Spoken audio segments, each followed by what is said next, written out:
Hi, I'm Kenzie, producer and co-host of McGohan Brabender's podcast channel, Side Effects. We are celebrating a first for our show by welcoming an assistant college professor and educator from the University of Cincinnati. We are excited to introduce Robert Higgins, who is both a professor of insurance and risk management, as well as the Director of Professional and Industry Engagement at the Carl H. Lindner III Center for Insurance and Risk Management at UC. Bob graduated from the University of Kentucky with a Bachelor of Business Administration degree and continued on to earn his Master in Business Administration from Xavier University. In 2004, he then received his Bachelor of Science in Insurance and Risk Management from Excelsior College. Additionally, Bob holds several professional industry designations. Bob has been an educator at UC for nearly 5 years and is known as an absolute legend of insurance and a great person overall.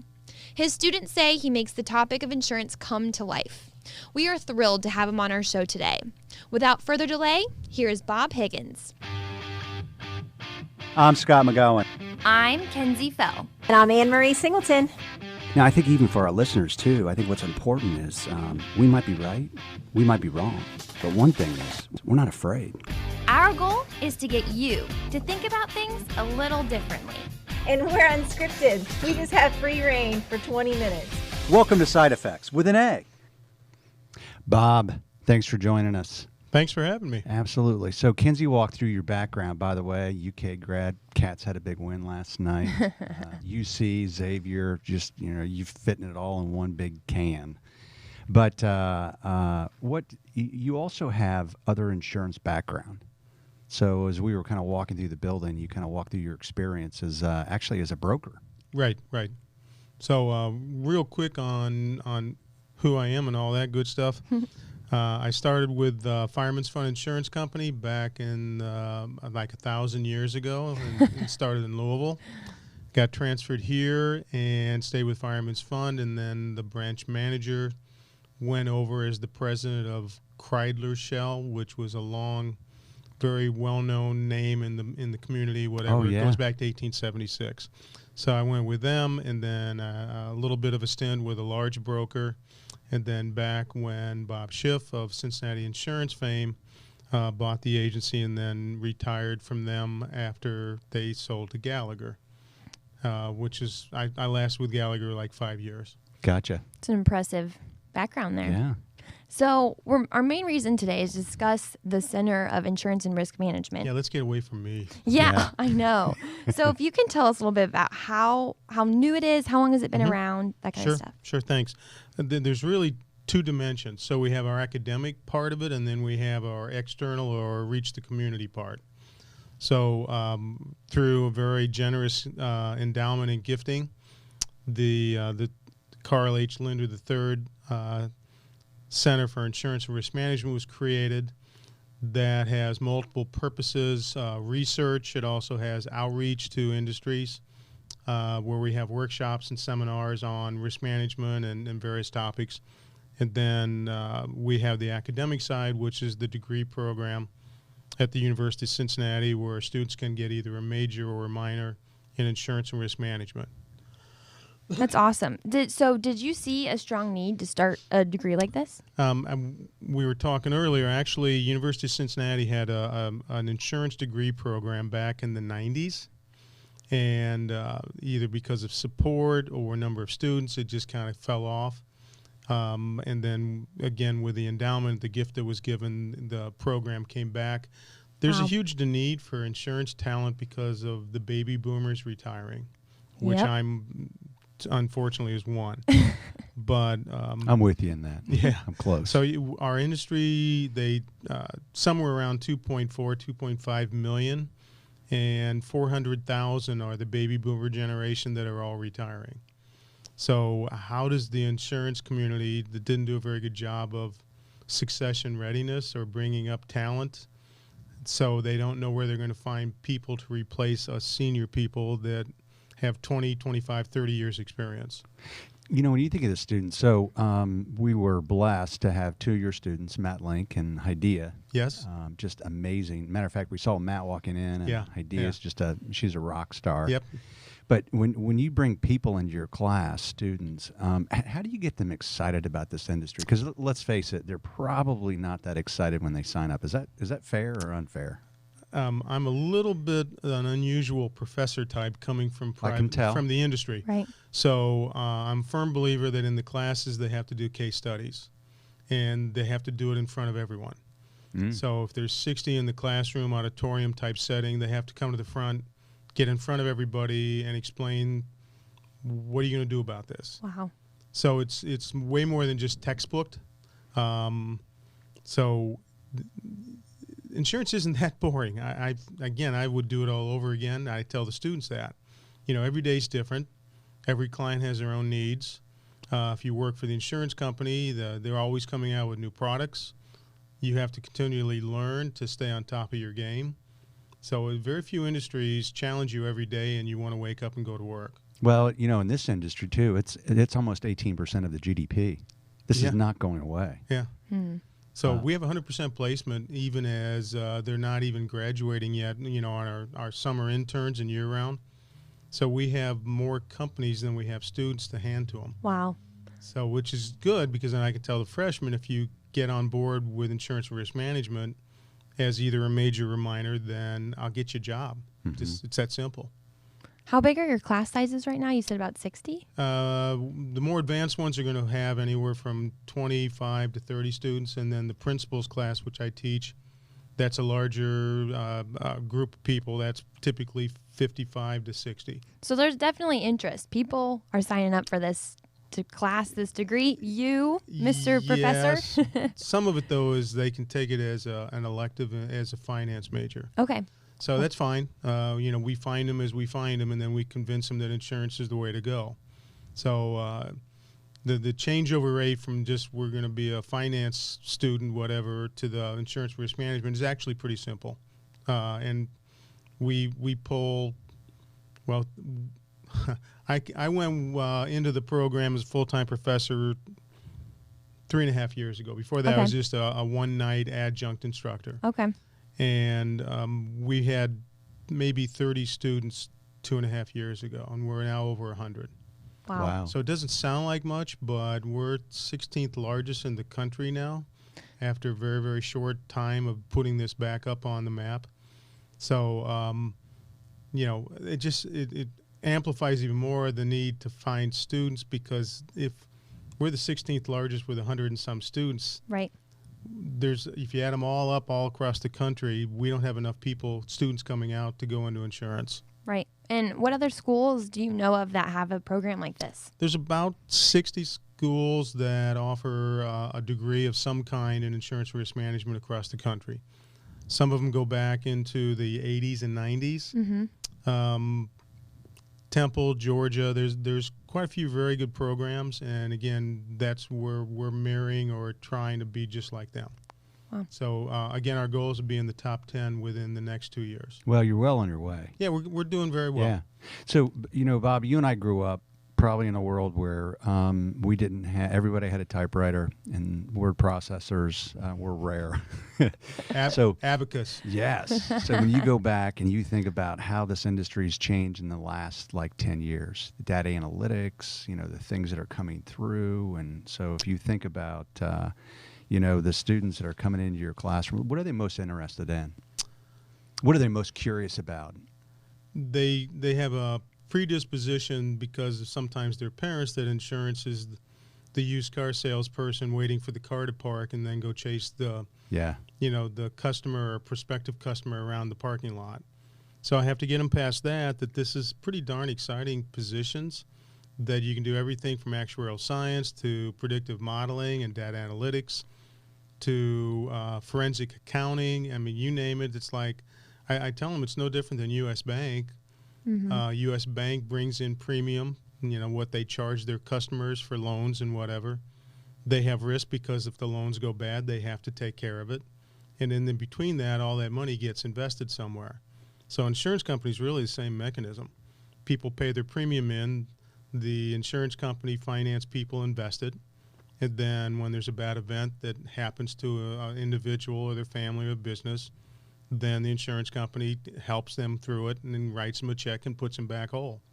So it's very similar, and they have just as many positions as a U.S. bank or, any kind of lending institution would have. Well, even for an employer, I mean, mostly when you think of employee benefits and and liability coverage, it's normally their second business expense outside of people. What do you think makes like UC uniquely qualified to like lean into this program? The curriculum we follow, there's various industry designations depending on what side of the coin you're on. So life and health, financial planning, property and casualty.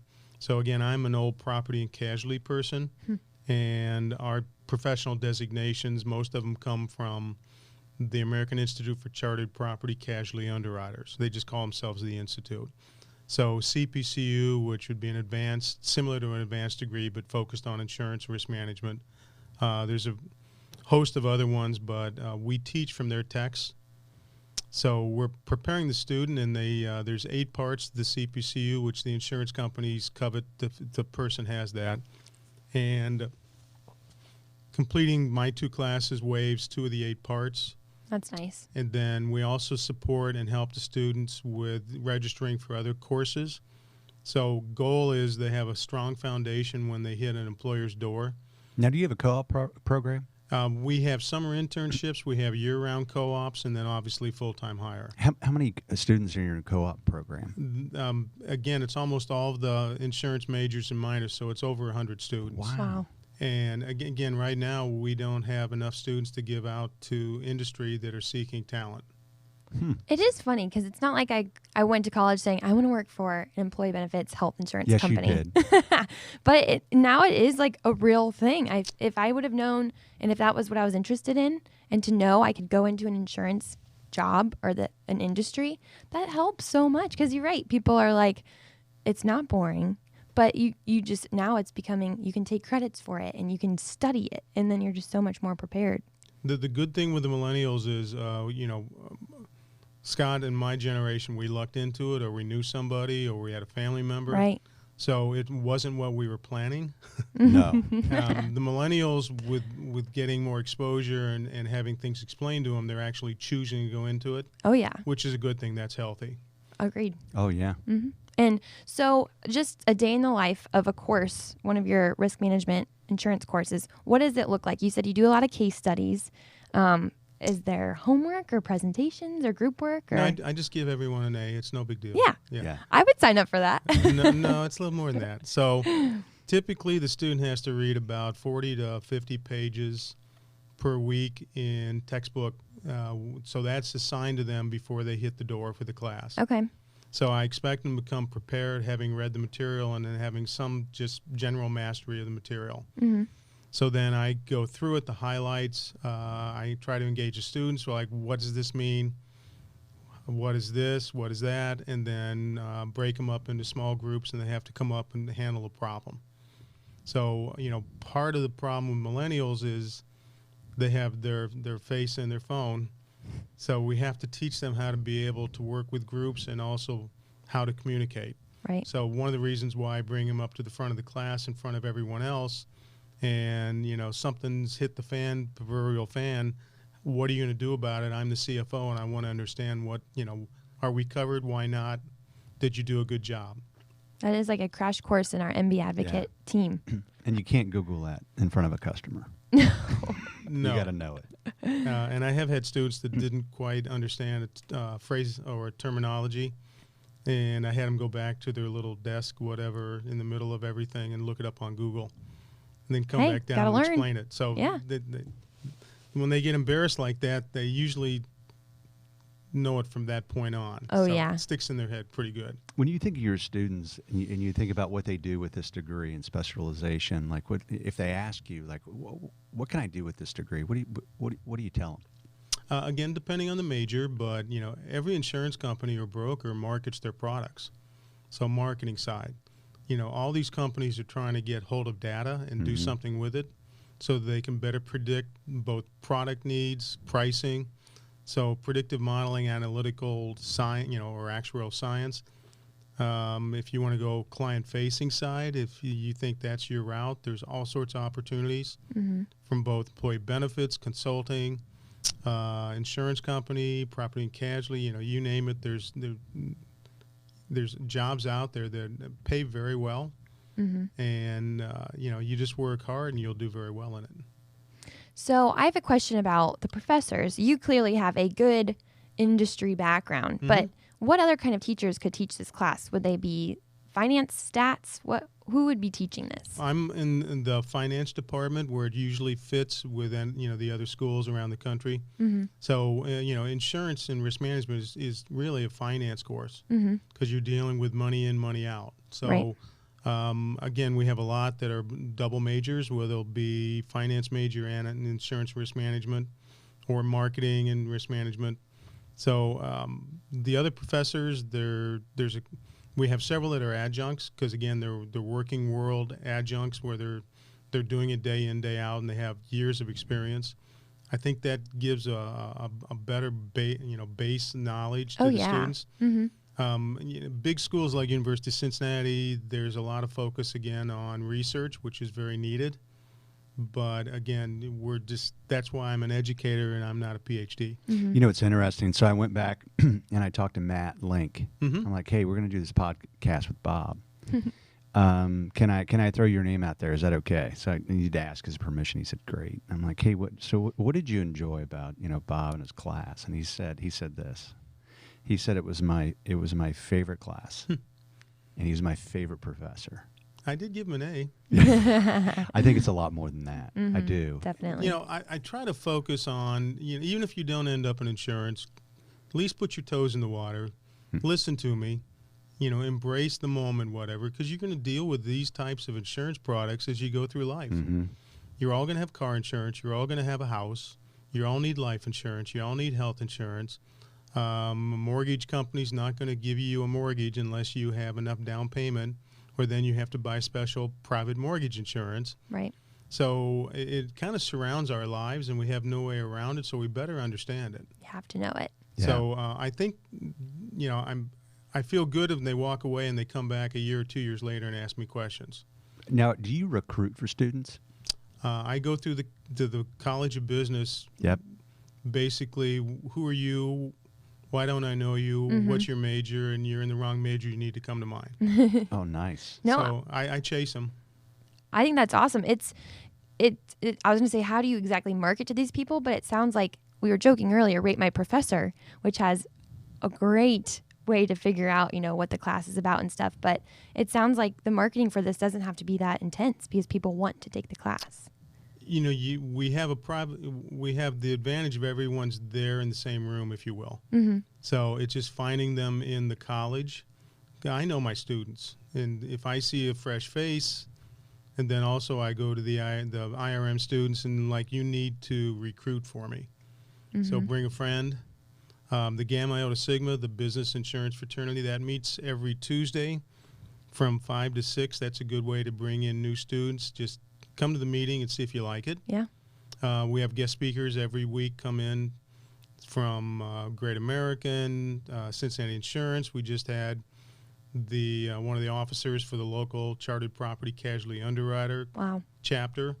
So we have people all the time coming in that are very interesting to listen to. They talk about, how did I get into the business? Do I like it? Wonder if you would invite us to come speak.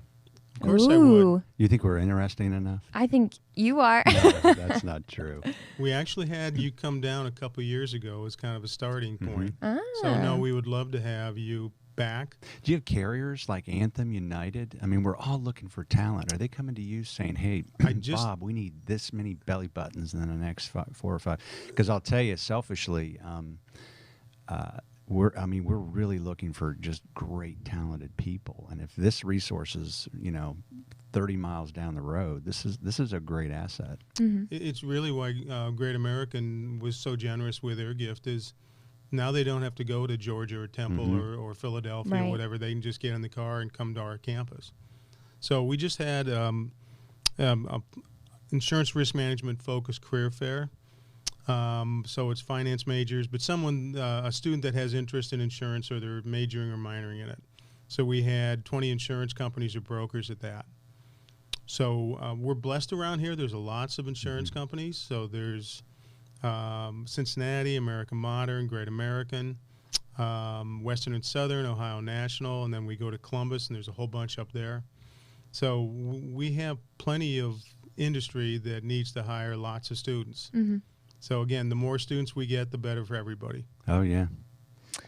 So this is just jumping a little bit, but what is the end goal for the program? Do you guys have, do you want to do something at the very end? What's the future look like for this center?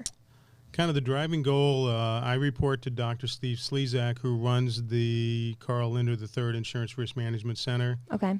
And oversees the curriculum. He's kind of the main person, if you will. He wants to be in the top 5.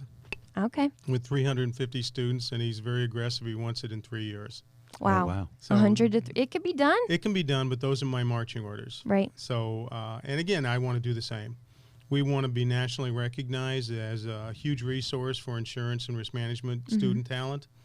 The need's going to just keep going up and up because the baby boomers are still going out the door. Right. And so we want to be a top program. We want to be known for the quality of our curriculum and that the students are coming out prepared, and the industry is very happy that this is what I really like to see. So there's a couple moving parts, but, you know, it's quality of program, name recognition. We weren't even really on the map 3 years ago, so we've done a very, very good job of getting recognized. Right. So Business Insurance, which is one of our industry magazines that's widely read, they come out with a directory of the risk and insurance management schools every year. So again, we've gone from not on the list to the 20th largest. This time out will be the 16th largest. Wow. That's awesome marketing too there Yeah, so that in gives the magazine. we have insurance companies and brokers from and private industry looking for risk management talent from as far as California, Arizona. So they hear or they see our name or something, but again, that's what we want to get done. Wow. What's interesting about the two people that we brought on too, Matt and Heidi both, is the fact that they were really curious about us. Oh, sure. And they asked us a ton of questions. We had to lean into them. So they knew they had an asset. They came prepared. Exactly, which is fantastic. So you said about 350 students. So how would students learn more about the program? We have to find them. We have, again, if we push the students to come to one of the Gamma Iota Sigma meetings where we have a guest speaker because it's interesting. So we recently had the chief risk officer for Luxottica. Oh, yeah. That is a UC grad and came and talked about what he does every day, what's a normal day for him.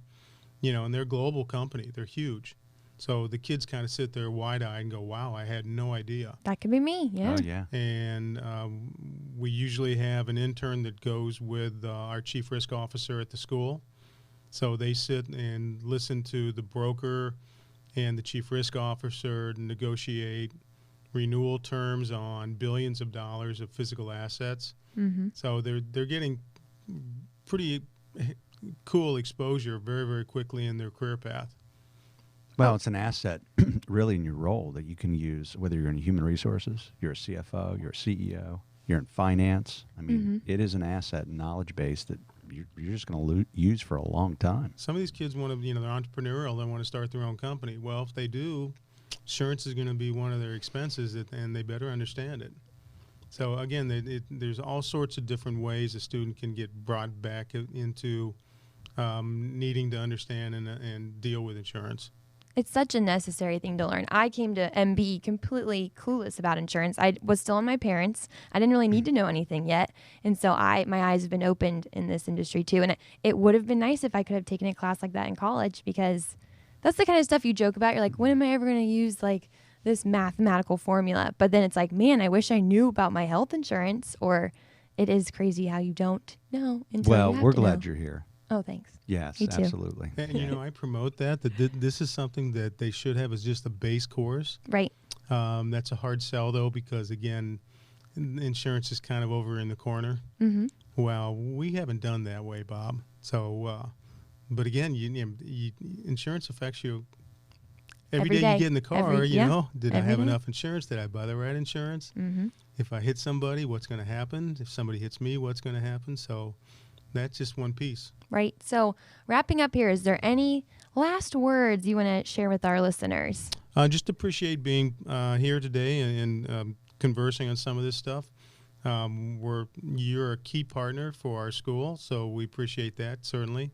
We want you to keep hiring our students. So anything we can do, I'll even rake, the leaves or whatever you need me to do. We'll take it. But we're proud to be in the community. We just want to produce good quality students for an industry that I think is pretty neat. Well, we're really grateful you're here. Hey, thanks for leaning into the lives of young people. I mean, Thank you. people like Hadiya and Matt, they'll never forget you. And I had professors just like that, and I'll never forget them well. It's an important job, and I'm glad you love it, and it shows. Yeah, I still have the passion. Yeah, well, you can tell. I tell the students, and I'll be quiet, which is unusual for me. When you look at all this stuff, and this is to the freshmen, I just did it, I go, there's really 3 G's. And they just look at me like, yeah, what? And I go, good job, good pay, and good work. So you want to wake up every morning and want to go back to work. So when that doesn't happen, or you go into a job and it doesn't even start, we're trying to avoid that. Yeah. So, we're trying to line the student up with what's a long-term career path that helps the insurance company or the broker or the consultant, and also helps that student, develop their career. Well, fantastic. Right. Well, that is all the time we have. And if you have any topics or suggestions or questions for Bob, you can email me at Kenzie at healthierbirthdays. Or Scott at healthierbirthdays.com. Yep, and we will see you next time. All right. Thanks, everybody. Have a Thank great you. day.